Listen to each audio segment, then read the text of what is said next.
Good morning students. Today we will discuss vector algebra. ठीक है, आज हम लोग वेक्टर अलजेब्रा के बारे में डिस्कस करेंगे। सबसे पहले हम लोग वेक्टर अलजेब्रा में आज डिस्कस क्या करने वाले हैं, उन टॉपिक्स के बारे में आपको बताते हैं कि आज हम लोग वेक्टर क्या होते हैं। सबसे पहले ये डिस्कस करेंगे, ठीक है। इसके बाद रिप्रेजेंटेशन ऑफ वेक्टर, किसी वेक्टर को रिप्रेजेंट कैसे करते हैं, ये आज हमें डिस्कस करना है। और हमें डिस्कस करना है पोजीशन वेक्टर, किसी भी वेक्टर का पोजीशन, किसी भी पॉइंट का पोजीशन, किसी भी पोजीशन का या किसी भी पॉइंट का पोजीशन वेक्टर कैसे फाइंड आउट करते हैं। Direction, cosine and direction ratios के बारे में, जो बहुत ही मोस्ट इंपॉर्टेंट टॉपिक है ये आपका। And types of the vector, types of the vector के बारे में डिस्कस करेंगे। और आज डिस्कस करेंगे हम लोग कॉन्सेप्ट ऑफ फ्री वेक्टर। इतने सारे टॉपिक्स पे आज हम लोग डिस्कस करने वाले हैं, तो वीडियो को बहुत ही अटेंटिवली, बहुत ही ध्यानपूर्वक आप लोगों को समझना है। जहाँ पे सब क्वेश्चन समझ में ना आए तो आप मुझे कमेंट बॉक्स में कमेंट करके डिस्कस कर सकते हैं। Okay, so thank you. जो लेट अस स्टार्ट। पहले हम लोग डिस्कस करते हैं वेक्टर को। वेक्टर क्या है, ठीक है। तो जो साइंस ग्रुप के स्टूडेंट्स हैं उनको पता होता है कि वेक्टर क्या होते हैं और स्केलर क्या होते हैं। लेकिन क्या है कि कुछ कॉमर्स के स्टूडेंट्स भी होते हैं जिनके क्या है, जिन्होंने साइंस के बारे में बिल्कुल नहीं पढ़ा होता है, तो उनको नहीं पता होता है कि वेक्टर्स क्या होते हैं, स्केलर्स क्या होते हैं। तो उसके लिए मैं कुछ क्वांटिटीज़ लेता हूँ। जैसे मैंने यहाँ पे क्वांटिटीज़ ली, length, mass, time, temperature, area, volume, money, force, height, displacement, velocity. तो ये कुछ क्वांटिटीज़ हैं, फिजिकल क्वांटिटी। अब इन क्वांटिटीज़ में कौन सी क्वांटिटीज स्केलर क्वांटिटीज है, कौन सी वेक्टर क्वांटिटी है, ये हमें जानना जरूरी है। तो जैसे मैंने बात किया कि फिजिकल क्वांटिटी दो टाइप की होती हैं। पहली होती है आपकी स्केलर क्वांटिटी और दूसरी होती है वेक्टर क्वांटिटीज़। क्या होती है, पहली स्केलर क्वांटिटी होती है, दूसरी वेक्टर क्वांटिटी होती है। स्केलर क्वांटिटीज वे होती है जिनमें मैग्नीट्यूड होता है। क्या होता है, मैग्नीट्यूड होता है। मैग्नीट्यूड मतलब कुछ परिमाण होता है, समझ रहे हो ना, मैग्नीट्यूड। और वेक्टर क्वांटिटी जो होती है वो होती हैं जिनमें मैग्नीट्यूड के साथ साथ में डायरेक्शन भी होता है। मैग्नीट्यूड भी होगा और साथ साथ में डायरेक्शन भी होगा, ठीक है। अब जैसे मैं फॉर एग्जाम्पल एक क्वेश्चन लेता हूँ कि सपोज करो कि एक यहाँ पर कोई ऑब्जेक्ट रखा है, ठीक है। अब मैंने कहा आपसे कि इसमें जो है मैंने एक 5 न्यूटन का फोर्स लगाया। क्या लगाया, 5 न्यूटन का फोर्स। तो आप सबसे पहले आप हमसे मुझसे यही क्वेश्चन करोगे कि सर किस डायरेक्शन में लगाया। क्या लगाया, किस डायरेक्शन में लगाया। मतलब कि मैंने अगर इस डायरेक्शन में फोर्स लगाया है तो ये डिस्प्लेस होकर के कुछ यहाँ पे पहुँच जाएगा, नहीं पहुँच जाएगा। अगर मैंने यहाँ पे 5 न्यूटन का फोर्स लगाया है तो ये डिस्प्लेस होकर इस साइड पहुँच जाएगा। मतलब इसमें एक डायरेक्शन भी है कि अगर हम यहाँ से फोर्स लगाते तो ये डिस्प्लेस होकर इस तरफ, अगर ऊपर से फोर्स लगाते तो ये कुछ कंप्रेस हो जाता, या फिर नीचे से फोर्स लगाते तो ये कुछ ऊपर की तरफ उठ जाता। बात समझ में आ रही है। तो मतलब ये है कि अगर फोर्स मतलब हमने 5 न्यूटन, जिसका मैग्नीट्यूड क्या है 5 न्यूटन है, अगर ये फोर्स हमने यहाँ पे अप्लाई किया तो वो किसी ना किसी डायरेक्शन में अप्लाई करेंगे, ठीक है। तो मतलब force is the best example of the vector, कि जिसमें मैग्नीट्यूड होने के साथ साथ डायरेक्शन भी है।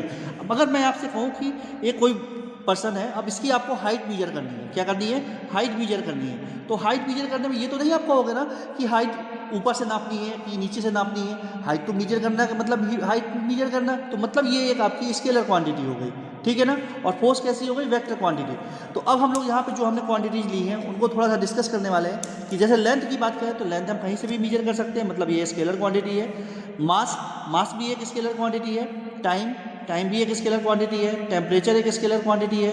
एरिया भी आपका, मतलब एरिया किसी भी चीज़ का, किसी रूम के फ्लोर का एरिया या किसी भी सरफेस का एरिया हमें लेना है तो हम एरिया, मतलब ये तो नहीं कि इस डायरेक्शन से एरिया लेंगे तो दूसरा आएगा, उस डायरेक्शन से दूसरी डायरेक्शन से एरिया लेंगे तो दूसरा आएगा। सेम थिंग्स का एरिया जो है वो सेम आएगा। ऐसे ही वॉल्यूम जो है वो सेम थिंग्स का सेम आएगा, मतलब इस डायरेक्शन से ले वॉल्यूम चाहे नीचे से ले वॉल्यूम। जैसे मान लीजिए हमने क्यूबाइड ले लिया, अब क्यूबाइड का वॉल्यूम, जैसे हमने क्यूबाइड यहाँ बनाया, ठीक है। अब इस क्यूबाइड का वॉल्यूम चाहे हम यहाँ से मेजर करें ऊपर की तरफ से, चाहे नीचे की तरफ से मेजर करें, तो मतलब कहने का क्या है कि वॉल्यूम जो है वो एक स्केलर क्वांटिटी है। इसमें सिर्फ हमें मैग्नीट्यूड की जरूरत पड़ेगी। मनी भी एक स्केलर क्वांटिटी है। फोर्स जैसा कि अभी ने बताया ये एक वेक्टर क्वांटिटी है, ठीक है। हाइट क्या है, हाइट भी एक स्केलर क्वांटिटी है। डिस्प्लेसमेंट, देखिए डिस्प्लेसमेंट और डिस्टेंस में डिफरेंस होता है। डिस्टेंस मतलब 5 किलोमीटर डिस्टेंस और डिस्प्लेसमेंट का मतलब 5 kilometre distance in east direction. बात समझ में आ रही है। तो डिस्प्लेसमेंट एक वेक्टर क्वांटिटी हो गई। वेलोसिटी का मतलब भी होता है, स्पीड और वेलोसिटी दो चीज़ें होती है बेटा। क्या होती है, स्पीड और वेलोसिटी। वेलोसिटी क्या होती है, जिसमें मैग्नीट्यूड के साथ साथ डायरेक्शन भी होता है, इसलिए ये वेक्टर क्वांटिटी होती है। स्पीड में क्या होता है कि ये आपकी स्केलर क्वांटिटी होती है, किसी भी डायरेक्शन में जा सकती है। तो क्लियर, आप लोगों को समझ में आया होगा कि कैसे आपको स्केलर क्वांटिटी और वेक्टर क्वांटिटी आपको अलग अलग करनी है, ठीक है, कैसे पहचाननी है कि कौन सी वेक्टर क्वांटिटी है और कैसे पहचाननी है कि कौन सी स्केलर क्वांटिटी है। ओके, सो आप इस क्वेश्चन को आप ध्यान से समझिए, ठीक है, जहाँ ना समझ में आए आप हमसे डिस्कस कर सकते हैं। तो वेक्टर एक्चुअली में क्या है, हमें यहाँ क्वांटिटी, ये जो सारी चीज़ें हमने बताई, इनसे ये सब क्या है, साइंस की चीज़ें है। तो क्या आपको यहाँ भी मैथमेटिक्स में भी यही पढ़ना है? ऐसा नहीं, ऐसा नहीं है। मैथमेटिक्स में हमें ये नहीं पढ़ना, हमें मैथमेटिक्स में वेक्टर मतलब एक लाइन सपोज करना है। क्या करना है? सपोज करना है एक लाइन। जैसे हमने एक सपोज किया कि ये एक लाइन है, ठीक है, और लाइन का मतलब होता है कि वो दोनों तरफ टर्मिनेट कर सकती है, जैसे यहाँ पर और यहाँ पर भी। लेकिन हमें यहाँ पे क्या करना है, एक डायरेक्टेड लाइन की यूज करना है। क्या करना है?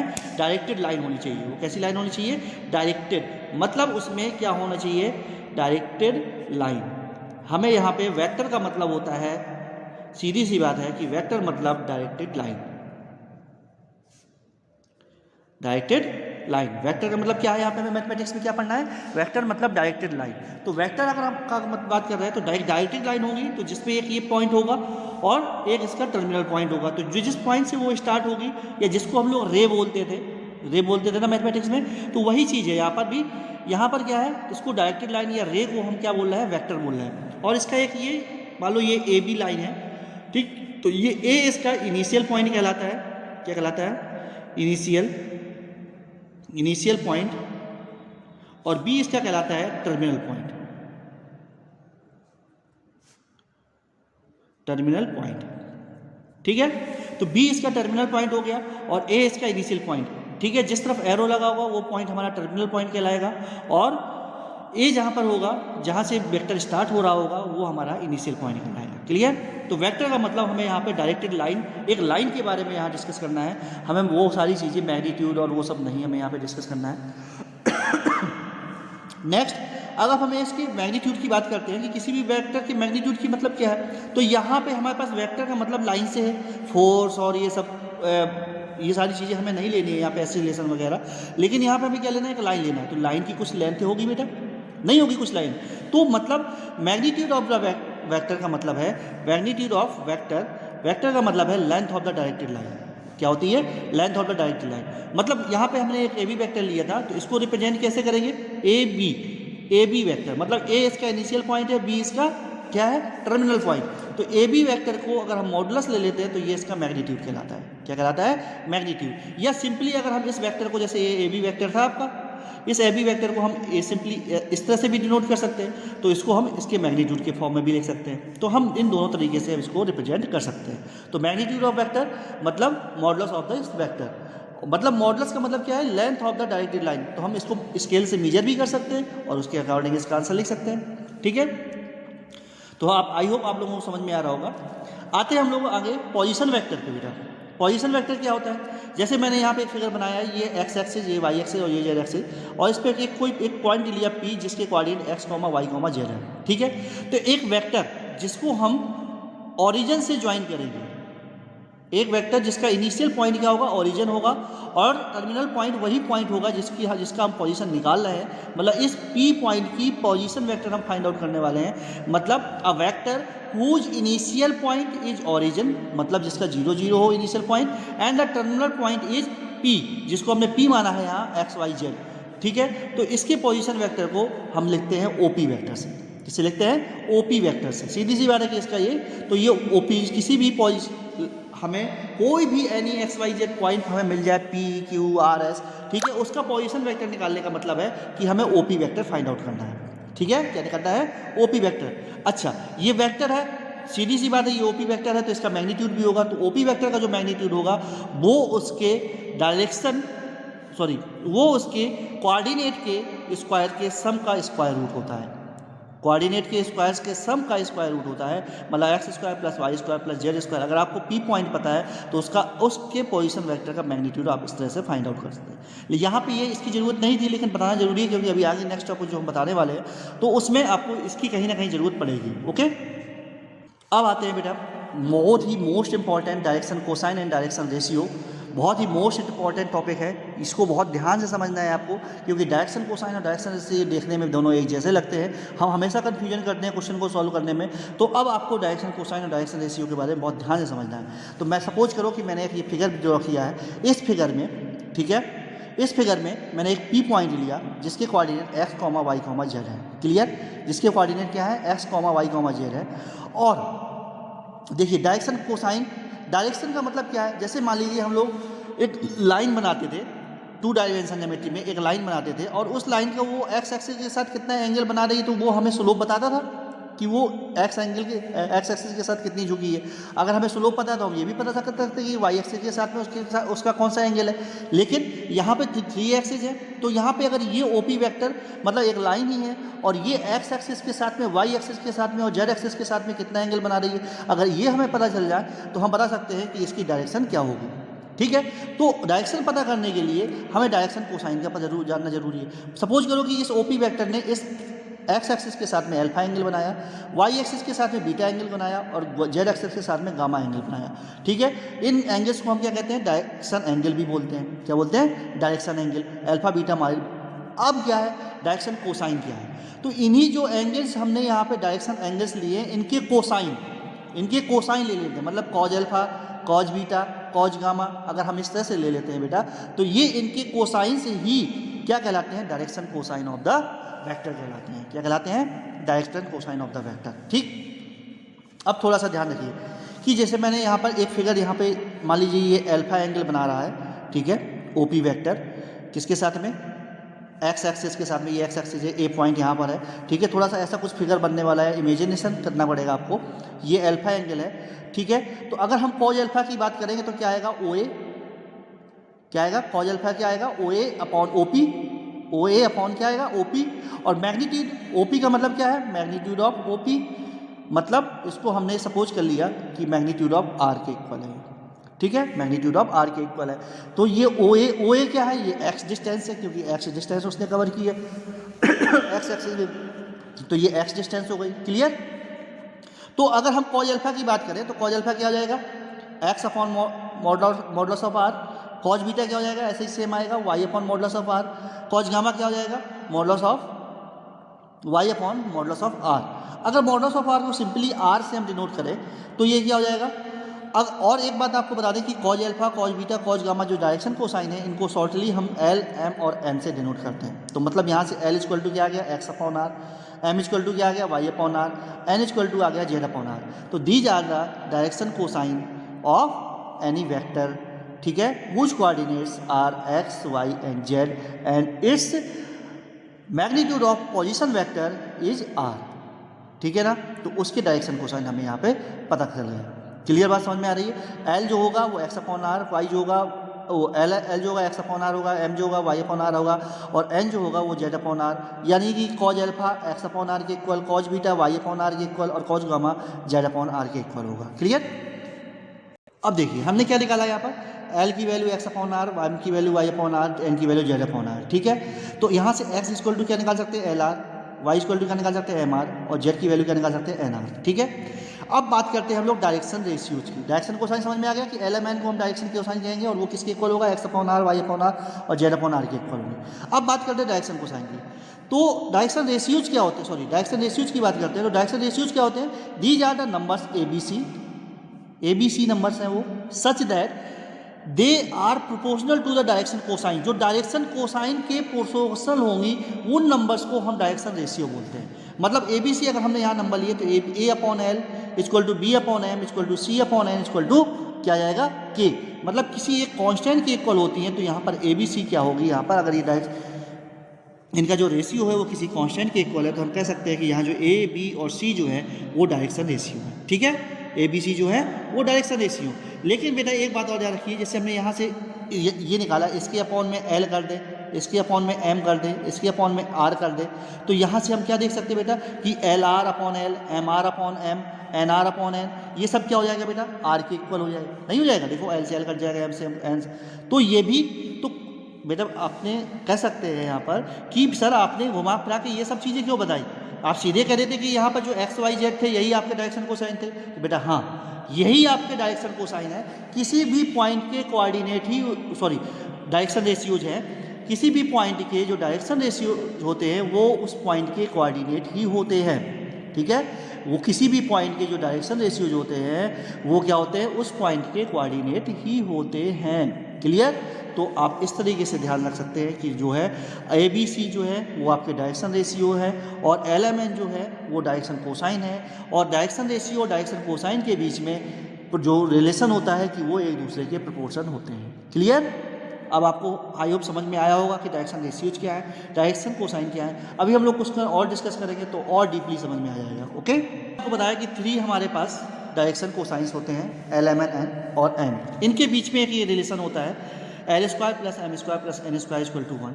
अब आप कहेंगे कि सर ये आया कैसे? तो हमने बताया था बेटा कि L जो है वो x/r के इक्वल होता है, ठीक है, और Y जो है वो M जो है वो क्या होता है, y/r के मैग्नीट्यूड ऑफ r ऐसे लिख लेते हैं, मैग्नीट्यूड ऑफ r के इक्वल होता है।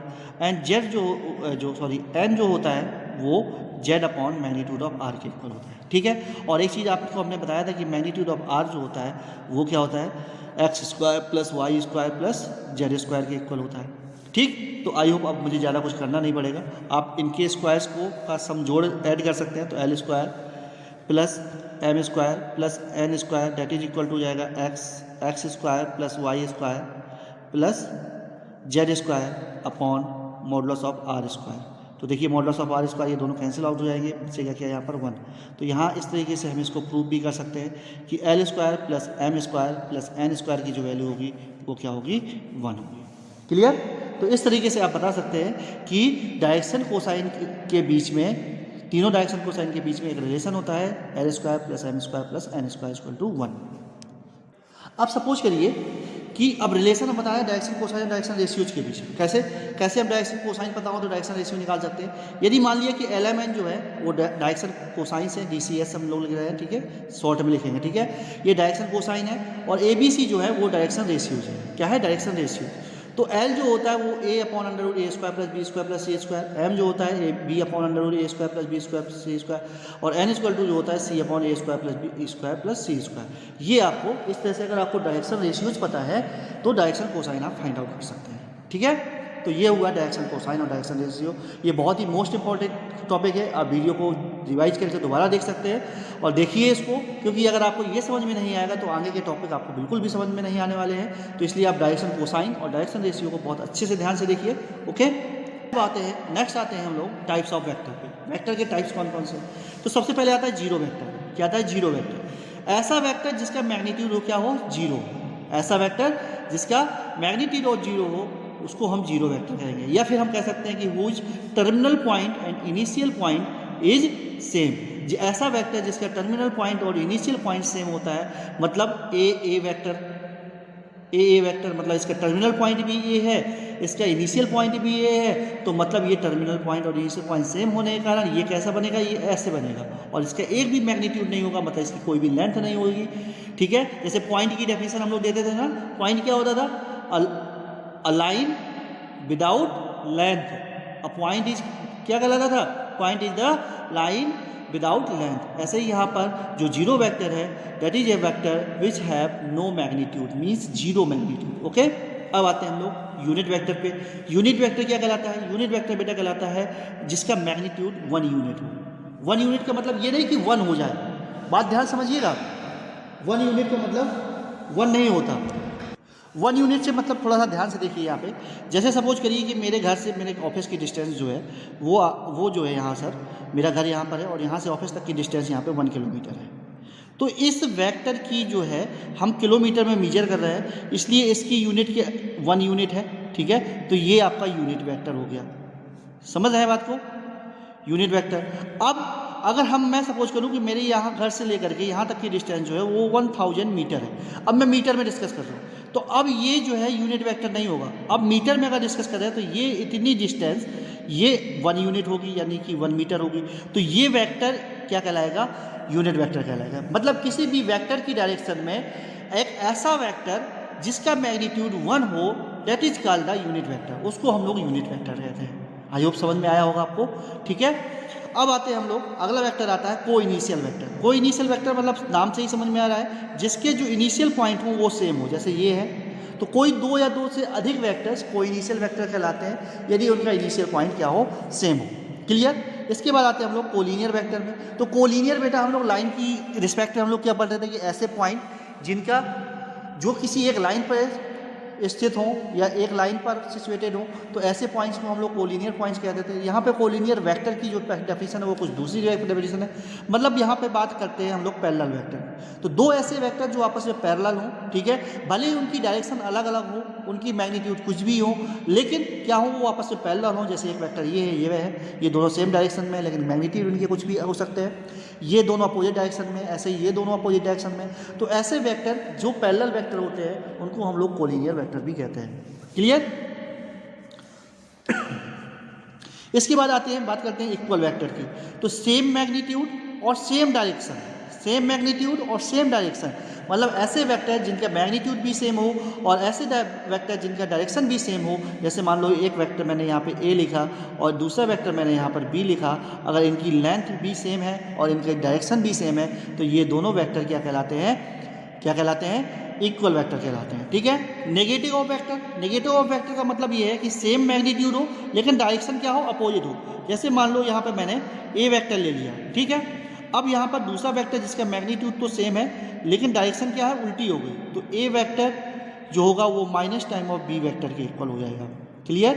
तो मतलब कहने का ये है कि ए वेक्टर, ऐसे वेक्टर, ऐसे दो वेक्टर जिनकी मैग्नीट्यूड तो सेम हो लेकिन उनकी जो डायरेक्शंस हैं वो अपोजिट हो, तो वो नेगेटिव वेक्टर्स कहलाते हैं। वो दोनों एक दूसरे के नेगेटिव वेक्टर कहलाते हैं। ओके। टाइप्स ऑफ वेक्टर को समझने के लिए क्वेश्चन लेता हूँ। ये क्वेश्चन लिया मैंने, ए बी सी डी इस तरह से कुछ वेक्टर्स है, ठीक है, ये सी वेक्टर, ये बी वेक्टर, ये ए वेक्टर और ये डी वेक्टर। अब हमें यहाँ पे फाइंड आउट करना है कि कौन कौन से इसमें को इनिशियल वेक्टर है। क्या है, को इनिशियल वेक्टर। तो को इनिशियल वेक्टर मतलब जिनका इनिशियल पॉइंट सेम हो। तो मतलब देखिए एक ए वेक्टर और एक ये डी वेक्टर ही ऐसा वेक्टर दिख रहा है हमें जिसका इनिशियल पॉइंट डी है। तो यहाँ पे ए वेक्टर हो गया और दूसरा क्या हो गया, डी वेक्टर हो गया। क्लियर। दूसरा कह रहा है इक्वल वेक्टर। इक्वल वेक्टर का मतलब जिनका मैग्नीट्यूड भी सेम हो और डायरेक्शन भी सेम हो। तो ये दो डी वेक्टर और बी वेक्टर, देखो जरा ये दोनों कैसे इक्वल वेक्टर दिख रहे हैं कि नहीं दिख रहे हैं। डेफिनेशन समझ में आ रही है ना आपको। डेफिनेशन याद होगी तो आप बहुत आसानी से इनको निकाल सकते हैं। नेगेटिव ऑफ वेक्टर, तो वेक्टर ए और वेक्टर सी देखो दोनों क्या है, अपोजिट डायरेक्शन में, लेकिन मैग्नीट्यूड इनके क्या है, सेम समझ में आ रहे हैं। मतलब क्या है, यहाँ पर ए वेक्टर और सी वेक्टर जो है वो are negative vector of each other. ठीक है ना, ये दोनों क्या है, एक दूसरे के नेगेटिव वेक्टर है। Clear. Collinear vector, collinear vector का मतलब क्या होता है बेटा, parallel vector.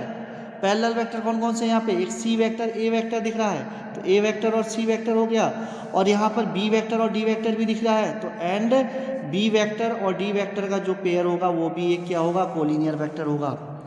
Collinear but not equal, ऐसे वेक्टर जो कोलिनियर तो हो लेकिन इक्वल ना हो, कोलिनियर तो हो लेकिन इक्वल ना हो। तो ऐसे कोई वेक्टर है, कोलिनियर तो हो लेकिन इक्वल ना हो, ऐसा कोई भी वेक्टर नहीं है, मतलब कोई भी वेक्टर नहीं है ऐसा। ठीक है ना।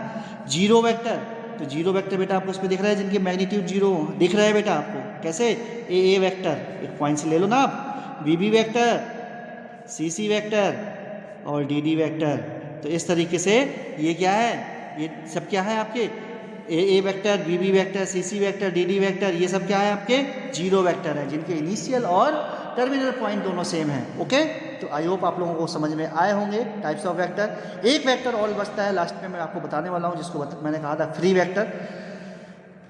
ये है बेटा फ्री वेक्टर। फ्री वेक्टर क्या कहलाता है, without changing magnitude and direction can be displacement parallelly. एक ऐसा वेक्टर जिसकी मैग्नीट्यूड में चेंज ना हो, डायरेक्शन में चेंज ना हो, हम उसको पैरेलली डिस्प्लेस कर सके। जैसे मान लो मैंने एक वेक्टर यहाँ पर ए लिया और इसका मैग्नीट्यूड कुछ भी रहा हो, उसी मैग्नीट्यूड का हमने यहाँ पर और उसी डायरेक्शन में हमने दूसरा वेक्टर बना दिया, तो ये वेक्टर क्या कहलाएगा, फ्री वेक्टर। जैसे मान लो एक वेक्टर ए है और बी वेक्टर है, ये दोनों क्या है, थीटा एंगल के साथ में इंक्लाइंड है, तो मैंने यहाँ पर इन दोनों को बना दिया, ए वेक्टर ये हो गया, बी वेक्टर, जो दोनों एक साथ में, इनकी मैग्नीट्यूड भी चेंज नहीं की हमने, इनकी डायरेक्शन भी चेंज नहीं की हमने, और वो थीटा पर इंक्लाइंड थे तो थीटा पर ही आकर इंक्लाइंड। तो इस तरह के वेक्टर जो है वो हमें फ्री वेक्टर कहलाएंगे।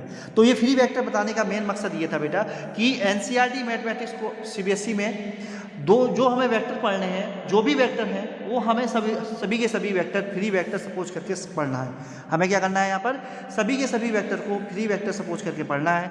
तो आई होप आप लोगों को यहाँ पे कुछ समझ में आया होगा। ये इंट्रोडक्शन पार्ट था। इसके बाद हम लोग 8.1 एक्सरसाइज और एडिशन, इसके बाद जो आगे आने वाले टॉपिक है एडिशन ऑफ वेक्टर, ठीक है, subtraction of vector, product of vector, 2 types के प्रोडक्ट होंगे यहाँ पर, डॉट प्रोडक्ट और क्रॉस प्रोडक्ट कैसे करते हैं इनको, ये हम लोग अगले वीडियो में डिस्कस करेंगे। So thank you for today and have a nice day. अगर वीडियो अच्छा लगे तो आप लोग इसको लाइक और सब्सक्राइब जरूर करें, ठीक है। और कमेंट्स करके अगर आपको कोई क्वेश्चन करना है तो आप कमेंट्स करके क्वेश्चन का डिस्कस कर सकते हैं। So thank you for today and have a nice day.